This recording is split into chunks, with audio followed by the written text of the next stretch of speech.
Hello everyone, welcome to the Sky Coding Institute. This is the third tutorial of our Tally Prime series and इस video में हम लोग checkout करेंगे introduction to business organisations. ठीक है, और अगर प्रीवियस सेशंस की बात करें तो हमने पिछले वीडियोस में हमने ये सारी चीजें कवर कर ली थी। गोल्डन रूल्स क्या होते हैं और personal account, real account, nominal account क्या होता है और उनमें क्या चीज डेबिट होती है, क्या चीज क्रेडिट होती है, ये चीज हमने पूरा क्लियर कर ली थी पिछले वीडियोज में। ठीक है, और टैली का इंट्रोडक्शन भी हमारा कंप्लीट हो चुका था। ठीक है, तो हम लोग अभी प्रैक्टिकल भी करेंगे, वो कि हम लोग करेंगे फ्यूचर वीडियोस में, बट उसके पहले में थोड़ा थ्योरेटिकल टॉपिक्स जानना पड़ेगा क्योंकि बिना इसके टैली में हम एंट्री नहीं कर सकते। ठीक है, तो सबसे पहले हम लोग को देखना है कि बिजनेस ऑर्गेनाइजेशंस कितने टाइप की होती है। जैसे कि तुम कोई अगर बिजनेस करते हो तो वो किस टाइप का बिजनेस है, ये चीज जानना बहुत इंपॉर्टेंट है, तभी तो हम लोग वहां पे टैली में एंट्री कर पाएंगे। ठीक है, तो बिजनेस ऑर्गेनाइजेशंस अलग अलग प्रकार के लेन देन करते हैं और काम तौर पर और आमतौर पर इन्हें कुछ इस प्रकार से क्लासिफाइड किया जाता है। ठीक है,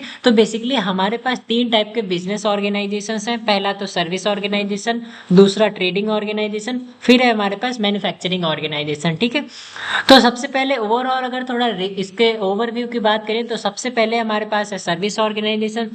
सर्विस ऑर्गेनाइजेशंस वो ऑर्गेनाइजेशन होती हैं जो सर्विसेज प्रोवाइड करती हैं। ट्रेडिंग ऑर्गेनाइजेशन ऑर्गेनाइजेशन जो ट्रेडिंग करती है, मतलब किसी भी गुड्स को बेचती हैं। और मैन्युफैक्चरिंग जो मैन्युफैक्चर करती है। ठीक है, अब इनके बारे में थोड़ा ब्रीफ में जानते हैं। यहाँ पे सर्विस ऑर्गेनाइजेशन, ठीक है, तो सर्विस ऑर्गेनाइजेशंस वो ऑर्गेनाइजेशंस होती हैं जो सिर्फ सर्विस प्रोवाइड करती हैं। सर्विस ऑर्गेनाइजेशंस में किसी तरह का फिजिकल लेन देन नहीं होता है, इनमें सिर्फ सर्विस दी जाती है। ठीक है, जैसे कि सर्विस ऑर्गेनाइजेशंस वो होती है जो सिर्फ और सिर्फ सर्विसेज को प्रोवाइड करती है, इनमें किसी भी तरीके का गुड्स सेलिंग नहीं होता है। जैसे कि मान लो कोई चीज इसमें बेचते नहीं है, इसमें जस्ट एक सर्विस प्रोवाइड करते हैं। फॉर एग्जाम्पल से जैसे कि हमारे पास टीचर होता है। ठीक है, जैसे कि टीचर है, टीचर क्या करता है, टीचर बस स्टूडेंट्स को पढ़ाता है, उनको लिए उनको सर्विस देता है, बाकी उसके वो पैसे लेता है, बाकी कोई चीज वो बेचता नहीं है। ठीक है, वैसे ही तुम्हारा डॉक्टर हो गया, डॉक्टर तुम्हें सर्विस देता है। और एडवोकेट हो गया, जैसे कि तुम्हारा वकील जो होता है, जिससे तुम्हारा केस वगैरह तुम्हारे बिहाफ पे वो कोर्ट में केस लड़ता है, बाकी वो तुम्हें कोई चीज बेचता नहीं है, बाकी वो पैसे लेता है तुमसे। तो एडवोकेट क्या हो गया, तुम्हारा हो गया सर्विस ऑर्गेनाइजेशन, क्योंकि वो तुम्हें सर्विस प्रोवाइड करता है। ओके, एंड हमारे पास है ये कंसल्टेंट। कंसल्टेंट जैसे कि मान लो तुमने कोई कंसल्ट अपना कोई मान लो फॉर एग्जांपल के लिए कोई कंपनी ओपन करो, तो उसके लिए किसी से कंसल्टेंसी लोगे, मतलब उससे कोई राय लोगे, तो वो राय तुम्हें देगा, उसके बदले में वो तुमसे पैसे लेगा। अब पैसे लेगा तो कोई चीज वो बेच नहीं रहा है, तो इसलिए वो क्या होगा, सर्विस ऑर्गेनाइजेशन। ठीक है, जैसे कि मैं क्या कर रहा हूँ, मैं यहाँ पे तुम्हें एक एजुकेशन प्रोवाइड कर रहा हूँ टैली की। ठीक है, तो मैं तुम्हें टैली की नॉलेज दे रहा हूँ, तो इसके बदले में मैं तुमसे कुछ मतलब कोई चीज बेच नहीं रहा हूँ, मैं तुम्हें टैली दे रहा हूँ और उसके बदले में तुम मुझे पैसे भी दे रहे हो या फिर नहीं भी दे रहे हो, फिर भी वो सर्विस एक तुम्हें प्रोवाइड कर रहा हूँ, मैं तुम्हें एक नॉलेज प्रोवाइड कर रहा हूँ। तो ये चीज क्या होगी तुम्हारी, ये चीज होगी तुम्हारी सर्विस ऑर्गेनाइजेशन के अंदर। ठीक है, तो ये सारा कुछ हमारा सर्विस ऑर्गेनाइजेशन में रहेगा। सर्विस ऑर्गेनाइजेशन में हम जस्ट सर्विसेज देते हैं, बाकी कोई चीज का लेन देन नहीं होता है। जैसे कि कोई भी गुड्स, कोई भी सामान हम लोग नहीं बेचते हैं सर्विस ऑर्गेनाइजेशन में।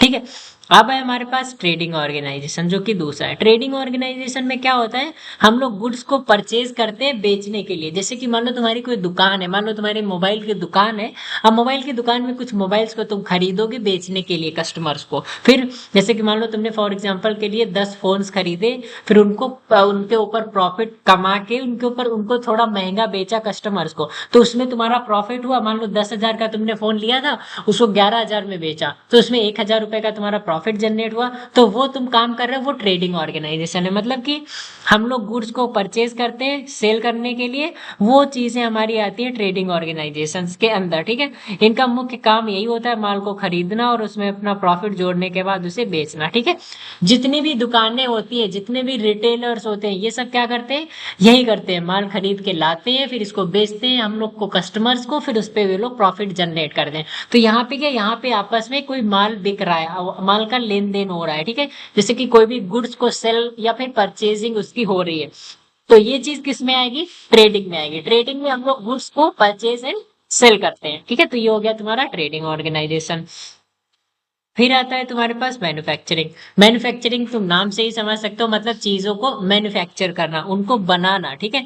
मैन्युफैक्चरिंग ऑर्गेनाइजेशंस क्या करती है, रॉ मटेरियल्स, गुड्स और फिनिश्ड गुड्स को तैयार करती है। जैसे कि मान लो तुम्हारे यहाँ पे कोई कंपनी है, मान लो कोई, जैसे कि मैं जहाँ पे रहता हूँ, यहाँ पे कपिला पशु आहार एक कंपनी है, ठीक है। एक बेसिकली सिंपल सा मैन्युफैक्चरिंग ऑर्गेनाइजेशन है, जो कि क्या करता है, वो रॉ मटेरियल्स में कच्चा माल वो लोग खरीदते हैं, उसके बाद वो लोग यहाँ पे कपिला को बनाते हैं, ठीक है। तो वो सारी चीजें की चीज मैन्युफैक्चर करके फिर बेचते हैं। तो जो कंपनी खुद से ही चीजों को मैन्युफैक्चर करती है, रॉ मटेरियल से, कच्चे माल से उसको किसी भी प्रोडक्ट को तैयार करती है, तो तैयार करने के बाद फिर उसको बेचती है, तो वो सारी चीजें हमारी आएंगी मैन्युफैक्चरिंग ऑर्गेनाइजेशन, ठीक है।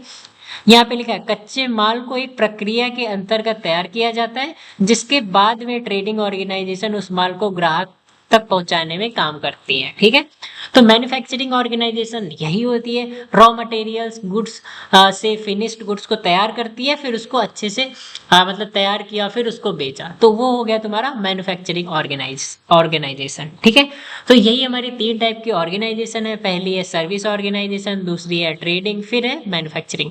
तो थ्री टाइप की हमारे पास टोटल ऑर्गेनाइजेशंस होती है, ठीक है।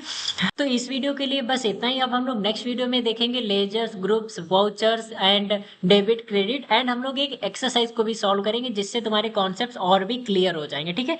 So that's all for this.